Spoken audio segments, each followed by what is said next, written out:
사사기 강의 6번째 시간이 되겠습니다. 마빈 토케이어라고 하는 분이 계신데 유대교 랍비라고 해요. 그분이 쓴 책 중에 영원히 살 것처럼 배우고 내일 죽을 것처럼 살아라, 이런 책이 있다고 합니다. 그 책에 보면 체룸이라고 하는 마을에 관한 이야기가 있다고 합니다. 이 체룸이라고 하는 작은 도시에 커다란 문제가 생겼다는 것입니다. 이 체룸으로 통하는 길이 벼랑 위에 아주 그렇게 험한데 꼬불꼬불꼬불 이렇게 나 있어서 그 길을 걷다가 사람들이 자주 추락하는, 그래서 부상을 당하는 이런 일이 있었다는 것입니다.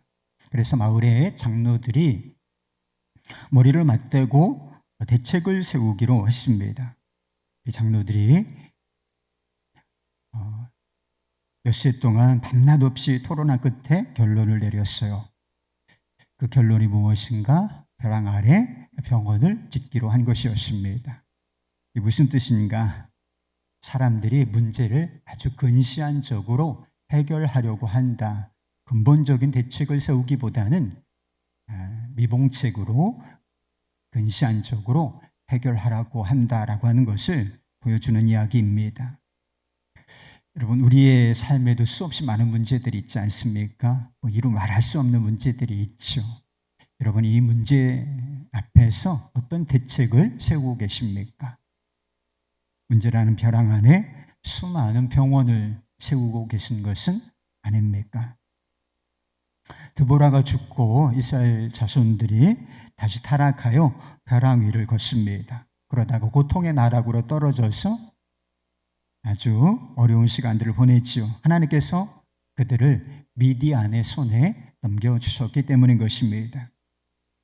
미디안의 지배를 받았던 시간은 7년으로서 그동안에 다른 민족의 지배를 받았을 때보다 기간적으로는 좀 짧습니다. 그러나 그들이 받았던 고통은 그 어느 때보다 강도가 높았다는 것입니다. 특별히 경제적인 고통이 심했다는 것을 보여주고 있습니다. 곡식을 파종하고 또 시간이 지나서 추수할 때가 되지 않습니까? 그러면 기가 막히게 그 철을 아는 거예요. 그래서 메뚜기 떼처럼 쫙 하고 올라와서 그 먹어야 할 양식, 곡식들을 닥치는 대로 약탈을 하는데 얼마나 악랄하게 약탈을 하는지 먹을 것이 없을 정도로 그렇게 수탈을 당하는 고통을 당해야 했습니다. 이스라엘 백성들이 하나님을 떠나서 바알과 아세라를 섬긴 이유가 무엇이겠습니까? 이 바알과 아세라가 농경의 신이고 풍요를 준다는 신, 번영을 준다는 신이었기 때문에 그 신을 섬긴 거예요.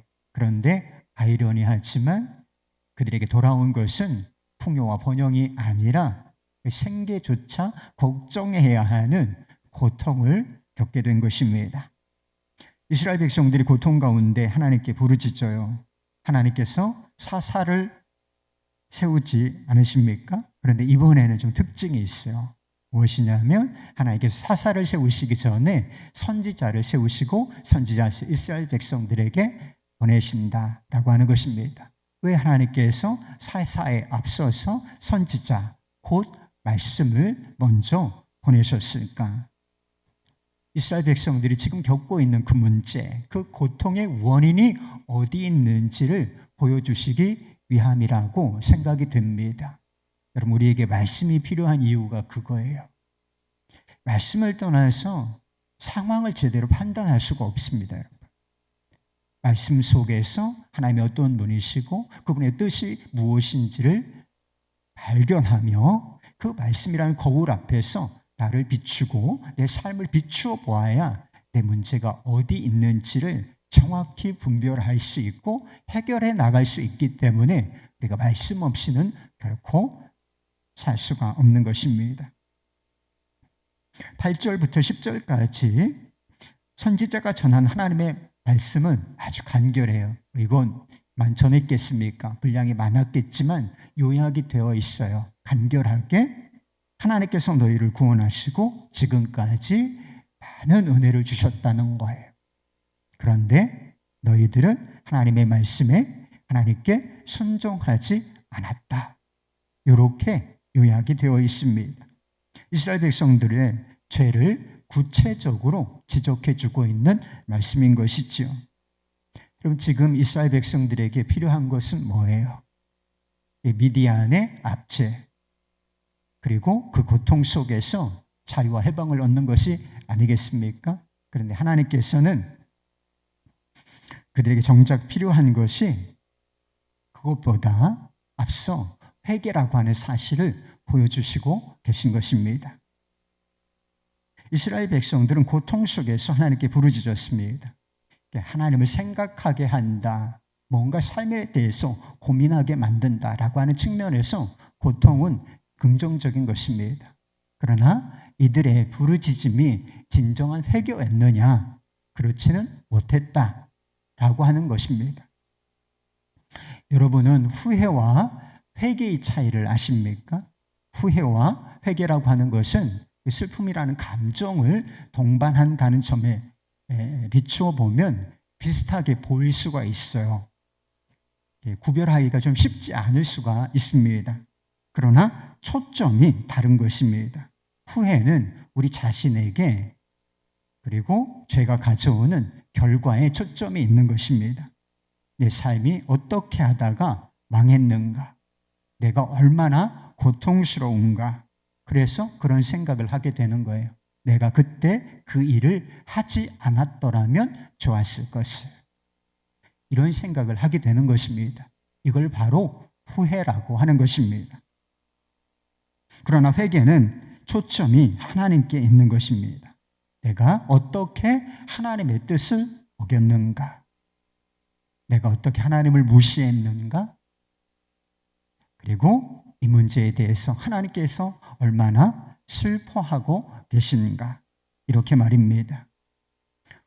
후회가 죄의 결과를 슬퍼하는 것이라면 회개는 뭐예요? 죄 자체를 슬퍼하시는 것입니다. 하나님의 마음을 느끼는 거예요. 후회와 회개가 원인이 다르기 때문에 결과도 다르게 되어 있습니다. 회개는 완벽하지 않아요. 한번 회개했다고 완벽한 삶이 되겠습니까? 완벽하지는 않지만 분명한 것은 열매, 삶의 변화를 가져오게 되어 있다는 것입니다. 회개라고 하는 것은 죄를 단념하는 것이고, 그리고 용서를 통해서 하나님과의 관계가 회복되어지는 것이기 때문인 것입니다. 이스라엘 백성들은 고통 속에서 하나님께 부르짖었어요. 그러나 그 고통을 하나님께서 제거해 주셨을 때 반복적으로 어떤 모습을 보였는가? 개가 토한 것은 도로 먹는 것처럼 죄로 급하게 달려갔다는 것입니다. 그들의 부르짖음이 회개에 근거한 것이 아니라 후회에 근거한 것이었다라고 하는 사실을 보여주는 것이 아니고 무엇이겠습니까? 여러분 생각해 보십시오. 여러분이 슬퍼하고 우는 이유는 무엇입니까? 전에 섬기던 교회에서 금요 성령 집회에서 특송을 하게 되는데 남자 4분이 특송을 하신 기억이 있습니다.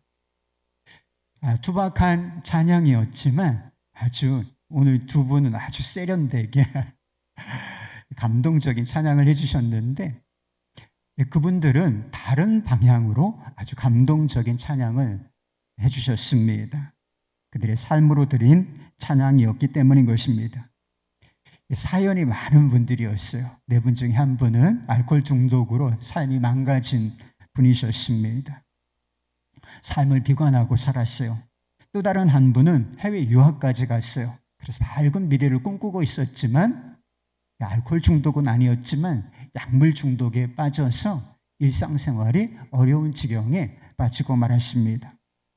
또 한 분은 사업 실패로 노숙자가 되었고 마지막 한 분은 자신의 외도로 이혼 위기, 가정의 터가 흔들리는 그런 고통을 겪고 있었습니다.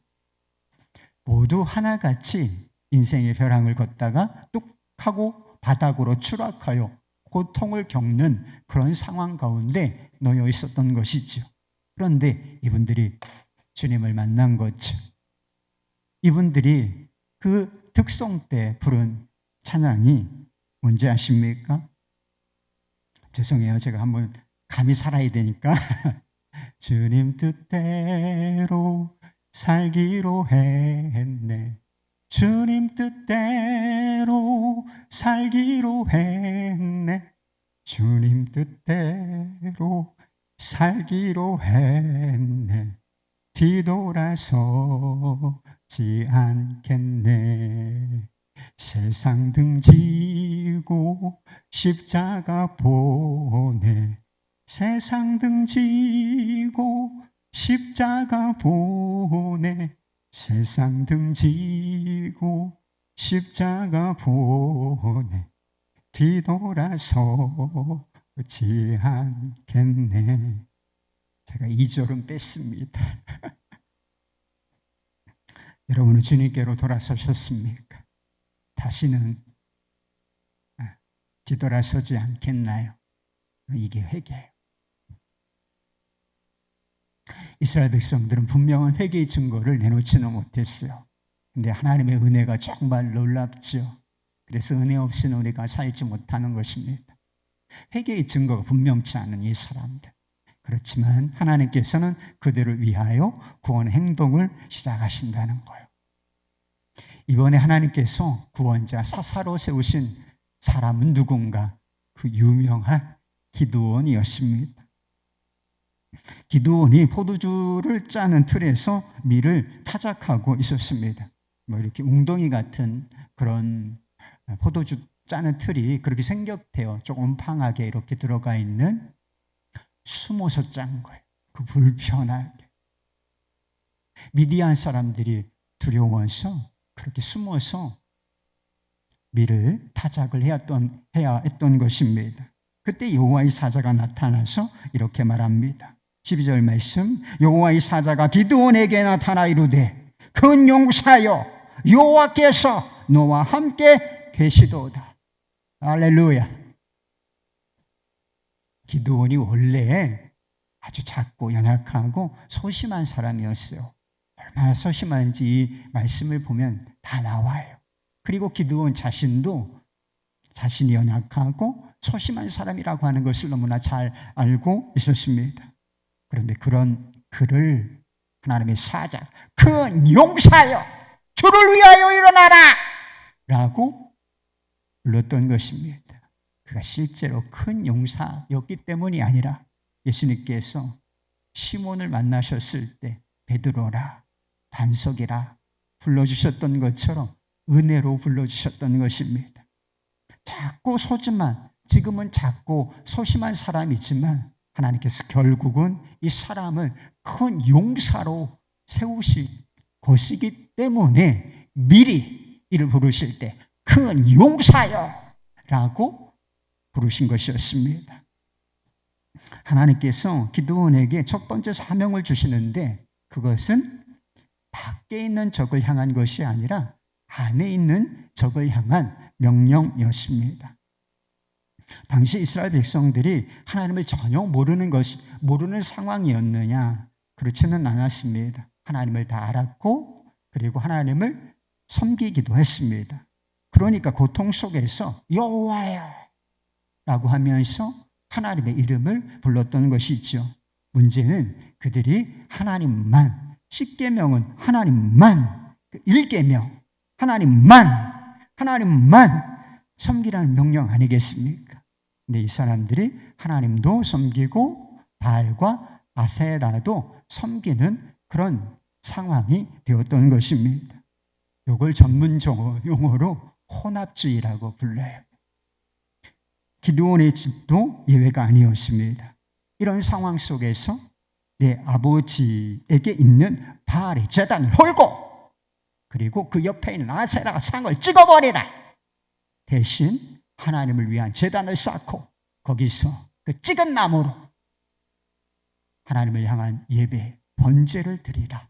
이렇게 말씀하셨습니다. 여러분, 지금 이스라엘에게 필요한 것은 뭡니까? 미디안과 싸워서 이기는 것이죠. 그들의 압제와 경제적인 수탈로부터 자유를 얻는 것이었습니다. 그러나 그들이 먼저 싸워야 할 적은 어디 있습니까? 그들 안에 있는 우상이었다는 것입니다. 경제적인 회복보다 더 중요한 건 무엇이었습니까? 하나님의 백성으로서의 이 순결함, 순수성, 영적인 순수성을 회복하는 것이었습니다. 그것이 진짜 치유 회복이다. 하나님께서 정확한 처방을 내려주셨던 것입니다. 이스라엘이 미디안 사람들과 싸워서 이겼다고 생각해 보십시오. 평화의 시대가 오고 이제 경제적으로 이렇게 회복이 되었어요. 조금 더 풍족한 상황이 되었습니다. 그런데 여전히 우상 숭배에 빠져 있다고 한번 생각해 보시기 바랍니다. 꼬불꼬불한 이 험한 벼랑 길은 내버려 두고 그 밑에, 자주 떨어지는 그 밑에 병원을 세우는 것이나 다름이 없는 것이죠. 위중한 병은 그대로 두고 그 증상, 겉에 나타나는 증상만 덮어둔 것, 그런 셈이 아니겠습니까? 진짜 치유와 회복이 일어난 것은 아닌 것이지요. 여러분, 우리에게도 싸워야 할 외적인 문제들이 있을 것입니다. 그러나 정작 우리가 싸워야 할 것은 우리 안에 있는지도 모르겠습니다. 우리 자신도 잘 모르는 상황 가운데 교묘하게 우리의 생각과 마음을 파고 들어와서 주인 노릇을 하는 그 우상, 그 우상과 싸워야 할지도 모른다는 거예요. 하나님이 받으셔야 할 신뢰, 하나님만 받으셔야 할 그 신뢰, 그 영광을 빼앗아버린 그 우상 말인 것입니다.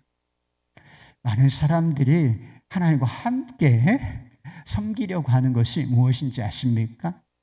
예수님께서 그걸 지적해 주셨는데 그게 바로 재물이라고 하는 것입니다.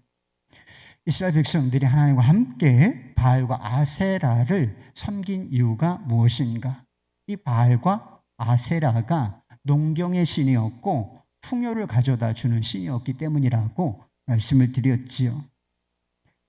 이것을 현대적으로 표현하면 이 바알과 아세라, 바알리즘, 이게 바로 물질 만능주의, 예수님께서 말씀하신 맘모니즘이라고 하는 것입니다. 재물이라고 하는 것이 맘몬이라는 거예요. 여러분은 이 우상을 딱 찍어 보셨습니까? 돈, 재물, 물질, 너 없어도 살 수 있어. 한번 이렇게 담대하게 선포해 보신 적이 있나요? 그리고 그것을 찍어 제단을 쌓고 하나님을 향한 번제로, 예물로 드려보신 적이 있습니까? 마가복음 2장에 보면 예수님께서 중풍병자, 꼼짝없이 누워서 지내야 했던 중풍병자를 고쳐주신 이야기가 나옵니다. 친구들이 중풍병자를 데리고 주님 앞에 나왔는데 문제는 주변에 사람들이 너무 많다는 것이었습니다. 뚫고 들어갈 여지가 없었어요. 그래서 이 사람들이 지붕으로 올라가서 지붕을 뚫고 주님 앞에 서게 되는 것이죠. 예수님께서 중풍병자와 이 친구들의 간절한 눈빛을 보셨겠지요. 그리고 그 눈빛에서 메시지를 읽으시고 이렇게 말씀하셨습니다. 작은 자야, 내 죄사함을 받았느니라. 중풍병자가 간절히 원하는 것이 이 병에서 노임을 받는 것, 고침받는 것, 이것이라는 사실을 예수님께서 모르셨겠습니까? 아셨어요. 다 아셨어요. 그럼에도 불구하고 그 병에서 놓여 깨끗함을 받을지어다 치유를 선언하신 것이 아니라 내 죄가 용서받았느니라 사죄를 선포하셨다는 거예요. 왜 그렇게 하신 것이겠습니까? 정작 아픈 곳은 그가 생각하는 것보다 더 깊은 곳에 있었기 때문인 것입니다.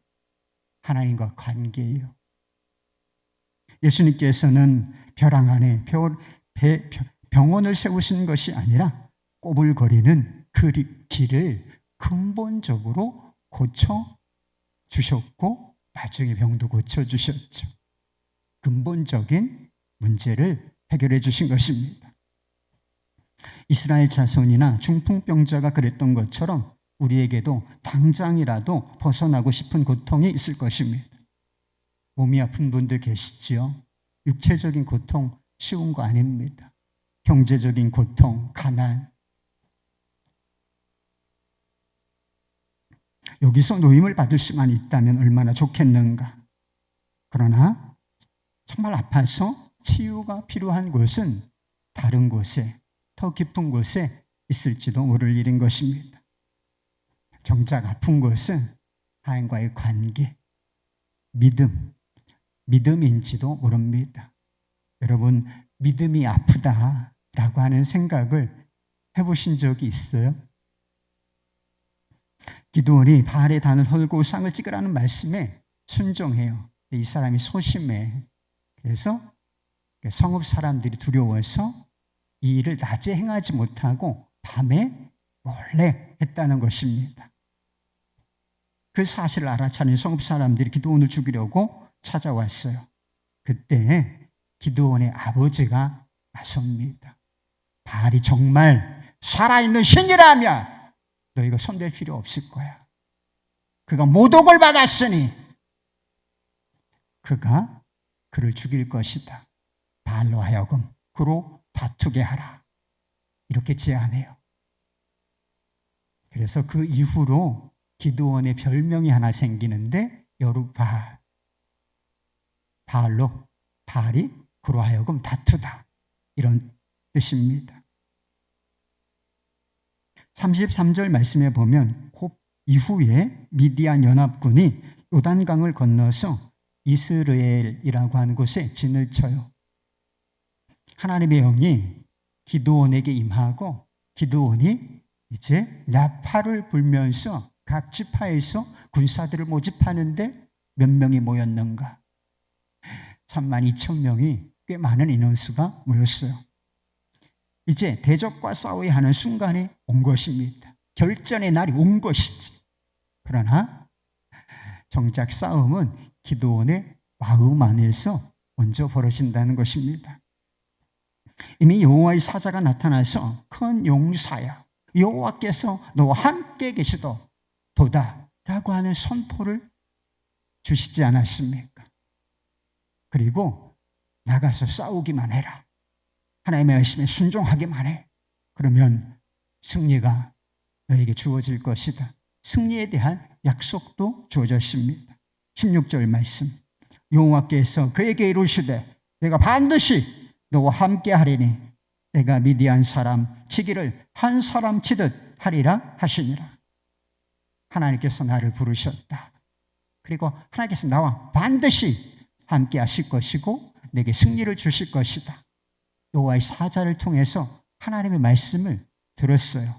근데 문제는 무엇이냐? 기드온에게 하나님의 말씀에 대한, 하나님 함께 계심에 대한 믿음과 확신이 없었다는 거예요. 그래서 하나님께 표적을 구하기로 작정을 하는데 그 유명한 양털 시험입니다. 하나님께 구하기를 밤에 이슬이 내릴 때 양털에만 내리고 그리고 주변에는 이렇게 보송보송하게 내리지 않게 해주십시오. 자연 법칙을 완전히 거스르는 거죠. 그런 표적을 보여주십시오 라고 구합니다. 하나님께서 응답해 주셨습니다. 그런데 기드온이 만족을 못해. 우리 자신의 모습이기도 한데 한 번은 뭐 우연일 수도 있지 이렇게 생각을 했었던 모양이에요. 그래서 이번에는 상황을 바꿔서 양털만 보송보송하고 나머지 주변 땅은 다 이슬이 내리게 해 주십시오 라고 구합니다. 어찌 됐을까요? 하나님께서 기드온이 구한 대로 그대로 응답을 해 주셨습니다. 우리는 기드온처럼 하나님의 부르심이나 하나님의 뜻을 분별하려고 하는 태도를 취하면 안 된다. 이렇게 하면 안 돼요. 일반적인 방식이 아닙니다. 만약 제가 생각하고 있는 그 여인과 결혼하는 것이 하나님의 뜻이라면 그녀가 오늘 올 때 빨간 옷을 입고 오게 해주십시오. 실패할 가능성 99%예요. 그런 식으로 하면 안 돼요. 우리가 이 부분에서 주목해야 하는 것은 기드온이 뭘 구하고 있나, 뭘 확증하고 싶어 하는가 라고 하는 그 점을 주목해서 보아야 하는 것입니다. 그가 구하고 있는 것은 다름이 아닌 믿음이었다는 거예요. 하나님이 나를 부르셨고 나와 함께 하신다. 내가 연약한데 주님께서 나와 함께 하신다. 이 믿음, 이 확신을 가지고 싶어 했다라고 하는 것입니다. 다르게 말하면 그는 대적과 싸우기 전에 자신의 연약하고 부족한 믿음과 싸우고 있었다는 뜻인 것입니다. 여러분에게는 무엇이 부족하십니까? 무엇이 더 주어지면 여러분의 삶이 새로워질 것이다 라고 생각하십니까? 그것이 돈입니까? 그것이 건강인가요? 그것이 새로운 집입니까? 아니면 새로운 직장입니까? 그러나 그 믿음이 부족하다, 내 믿음이 부족하다 라고 생각해 보신 적이 있습니까? 그리고 그 부족한 믿음에 저항하고 싸워보신 적이 있었나요? 기드온은 돈을 달라, 그리고 건강을 달라, 명예를 달라고 하는 것이 아니었습니다. 오직 제게 믿음을 주십시오.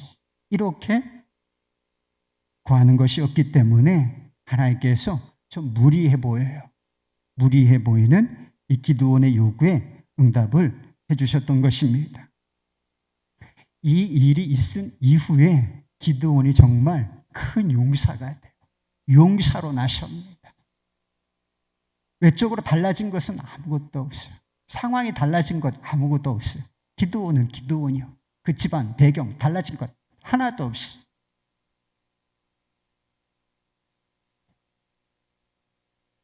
환경 달라진 거 하나도 없어요. 단지 하나님께서 나를 부르셨고 나와 함께 하신다. 그 분명한 믿음 하나가 생겼기 때문에 용사가 되었던 것입니다. 여러분, 우리도 세상에서 승리가 필요하죠. 맨날 패잔병처럼 살아야 되겠습니까? 여러분, 승리가 필요하죠. 영적 전쟁에서 승리하는 승리의 삶이 필요하지 않겠습니까? 인간답게 살 뿐만 아니라 하나님 자녀답게 살아야 하지 않겠습니까? 많은 게 필요한 게 아니에요. 하나님께서 나와 함께 하신다. 이 굳어진 믿음, 흔들리지 않는 이 믿음 하나면 세상과 싸워 이길 수 있고 하나님의 자녀답게 용사처럼 살 수가 있다는 것입니다. 하나님께서 정말 우리와 함께 하실까요? 내가 나를 알잖아요. 우리가 우리 자신을 알지 않습니까? 여기 한 일을 알잖아요. 하나님께서 정말 나 같은 죄인과 함께 하실까? 나에게 은혜를 베풀어 주실까? 고통은 어떻습니까? 내가 이렇게 고통스러운 상황 가운데 놓여 있는데 이 고통이 끝나질 않고 있는데 하나님은 정말 나와 함께 하시는 것이 맞는가? 내가 이렇게 연약하고 작고 부족한데 하나님께서 나와 함께 하시고 나 같은 존재를 쓰실 수 있을까? Yes, 그렇습니다. 그것을 보여주는 것이 바로 우리 주님의 십자가인 것입니다. 바리새인들이 예수님께 표적을 구한 적이 있어요. 기드온이 표적을 구한 것처럼 표적, 징표를 예수님께 나와서 하늘로부터 오는 표적을 보여달라. 그렇게 구한 적이 있습니다. 예수님께서 거절하시면서 내가 너희들에게 보여줄 표적은 단 한 가지. 단 한 가지. 요나의 표적밖에는 보여줄 표적이 없다라고 말씀하셨습니다. 요나의 표적이 뭔지 아세요, 여러분? 요나의 표적이 바로 십자가와 부활이에요. 요나가 물고기 뱃속에서 3일 동안 그 암흑 가운데 있다가 밖으로 나왔잖아요. 그게 십자가의 죽음과 부활을 의미하는 거예요. 우리에게는 이미 이루어진 사건이 있지요. 하나님의 사랑하심과 구원하심, 그리고 그분의 영원한 임재와 승리, 이것에 대해서 완벽한 표적을 보여주신 것입니다. 믿음의 근거는 충분해요. 여러분, 믿음의 근거는 차고 넘칩니다. 그런데 여러분, 아직도 믿음이 부족하십니까? 그렇다면 주님께 믿음을 구하시기를 바랍니다. 믿음 없는 저를 불쌍히 여겨주십시오. 주님, 제게 온전한 믿음을 주십시오. 하나님께서 이 간절한 간구를 거절하실 리가 없다. 하나님께서 반드시 더 굳은 믿음, 더 온전한 믿음을 주시지 않겠습니까? 탐험가이자 아프리카 선교사였던 데이비드 리빙스턴이라는 분을 이름은 들어보신 적이 있으시죠? 그가 한 번은 귀국하여서 글래스고우라고 한 대학에서 강연을 하게 된 적이 있었다는 것입니다. 이분이 1800년대에 살았던 분이신데 1800년대에 그대에 아프리카에서 선교사로 산다는 것이 쉬운 일이었겠습니까? 아니요. 수없이 많은 일들이 있었을 것입니다. 그는 그 힘든 일들을 어떻게 견딜 수 있었습니까? 라고 하는 질문을 받고 이렇게 대답을 했다고 해요. 저는 언어가 통하지 않는 사람들, 저를 불신하는 사람들, 심지어 적대적인 사람들로부터 공격을 받고 괴로웠을 때, 그래서 모든 것을 다 포기하고 싶었을 때, 그때마다 내가 세상 끝날까지 너희와 항상 함께 있으리라. 주님의 말씀에 위로와 용기를 얻었습니다. 저는 이 영원한 진리에 일생을 걸었습니다. 지금 저는 이 말씀이 조금도 틀리지 않다는 것을 증거합니다. 사람은요, 누구든지 다 예외 없이, 한 사람도 예외 없이 어느 곳인가에는 자기의 삶을 다 걸게 되어 있습니다. 여러분의 인생을 어디에 걸고 사십니까? 주님께 돌아서시기를 바랍니다. 살아계시고 우리와 함께 하시는 하나님께 인생을 걸어보지 않으시겠습니까? 그러면 우리 주님께서 그 믿음과 선택이 조금도 틀리지 않다는 것을 우리 입으로 증거하도록 해 주실 것입니다. 우리 안에 영적인 갱신과 회복이 일어나기를 우리 주 예수 그리스도 이름으로 축원합니다.